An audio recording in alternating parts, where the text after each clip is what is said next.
Hello, everyone, and welcome back. Initially, I had another idea, but I decided to change the plans in the last moment. So, this is what I have now.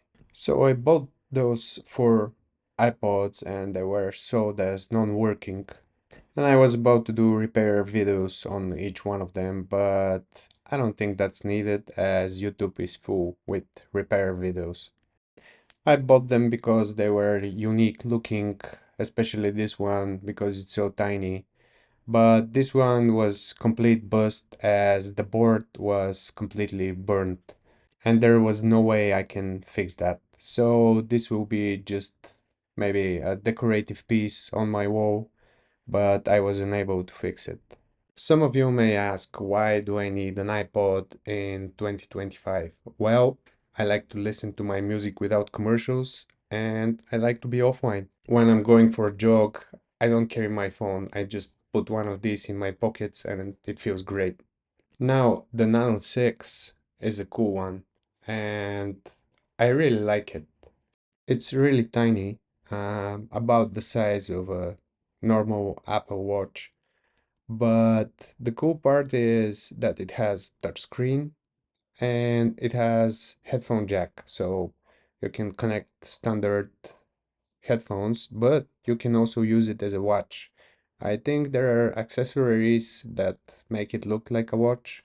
The repair I had to do on it was in the beginning just the battery replacement, but the battery is soldered on the board, so some soldering was involved. But I think the worst part was that while I was changing the battery, I managed to damage the flex cable that is for the headphone jack and the buttons on top because I managed to squish the cable and the keys stopped working. So I had to completely disassemble it and replace that cable.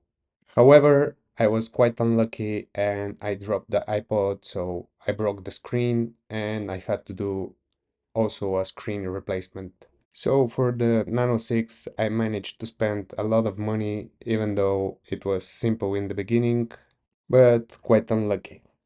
I chose this iPod for an accessory that is sold on AliExpress, and it's quite cool. I'm talking about this one, and this turns the iPod into a tiny speaker looking like Tiny Mac. What I like about it is that it has all the connections you need to connect the iPod. You have the jack and you have the connector for charging and data transfer, but at the back you have Type-C, which is commonly used today. So it makes charging and transferring music much easier. And the assembly is quite easy. You just connect the cables and that's it.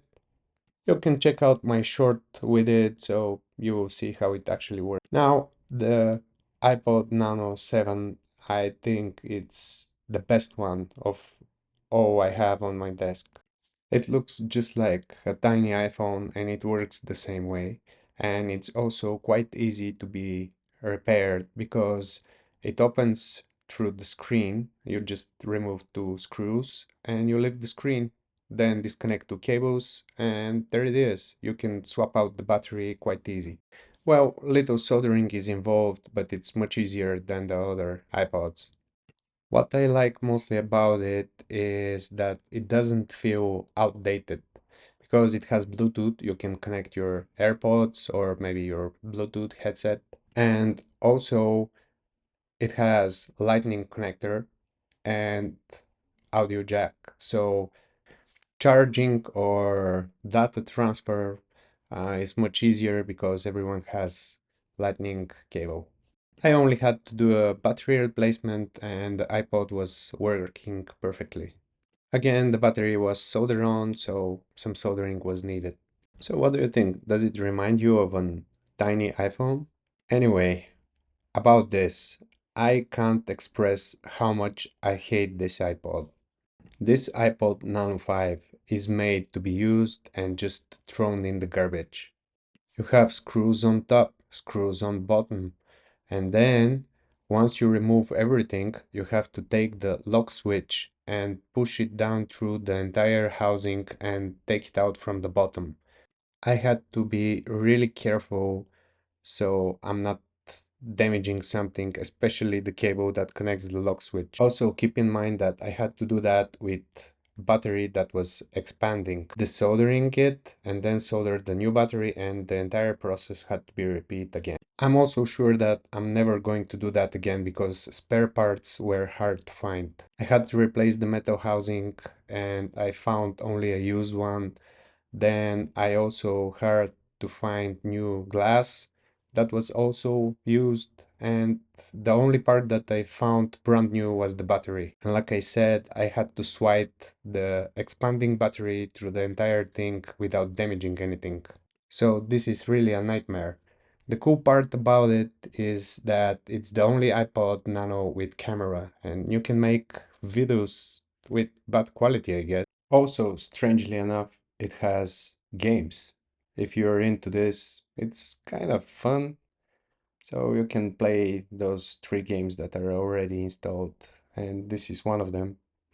I don't think that those two features that make it unique are worth the suffering you have to go through while trying to repair iPod Nano 5.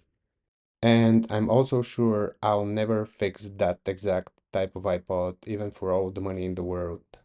So, if you're like me and you're looking for ways to listen to music or maybe podcasts without commercials, or maybe you don't want to pay for monthly subscriptions, iPod is a great way to do that. If you're looking for the smallest device that can do this and feel good, I can recommend only one from oh 04. It's this one, the iPod Nano 7. It's 13 years old, but it looks like it was made just yesterday. It has everything I need when I want to listen to music while I'm jogging or when I'm working. I can use it with wireless headphones and I can use wired headphones. It has lightning connector for charging or data transfer. It's the full package. So tell me, do you agree with me on what I consider to be the best of all for tiny iPods? Let me know in the comments below, and thank you for watching.